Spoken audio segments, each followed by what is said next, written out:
Hi guys! Uwian na! Ito talaga ang isa sa pinakahihintay ko sa buong araw. Opo, charot lang. Sa totoo lang, habang nagsasara ako ng mga bintana, nag-aayos ng mga gamit, iniisip ko na yung aking higaan. Hindi biro yung magturo na buong araw na nakatayo. Kaya deserve natin guys na humilata sa bahay. Actually po, lahat naman ng trabaho ay mahirap.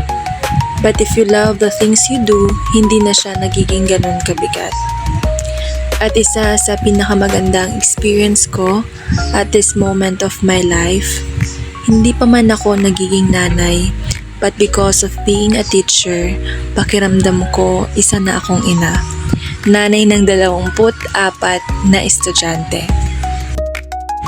One of the thing na nagustuhan ko sa pagtuturo ng kindergarten, yung pagka-innocent ng mga bata. One time nga, ito, ang topic namin about emotion. So, nagpakita ako ng larawan ng lamayan o burol.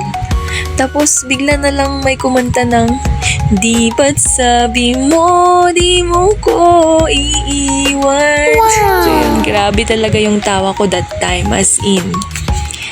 Tapos meron pa about naman sa kasarian, yung lesson namin. So, nagpakita ako ng larawan ng babae. So, idinalarawan namin. Mahaba ang buhok, nagsusuot ng dress, ganon. Then, sabi ko, ang lalaki naman ay, o di pinapalarawan ko sa kanila yung lalaki. Then, sabi nung isa, "Teacher, madaming cheeks." Grabe naman yun. So, grabe yung tawa ko talaga. So, minsan talaga tumatawa na lang ako mag-isa habang yung mga estudyante ko poker face lang. So cute, hindi nila alam na nakakatawa sila or hindi nila alam na napapasaya nila ako sa pagka-innocent nila. So by the way, balik na tayo. Uwian na. Yun lang po. Salamat sa panonood.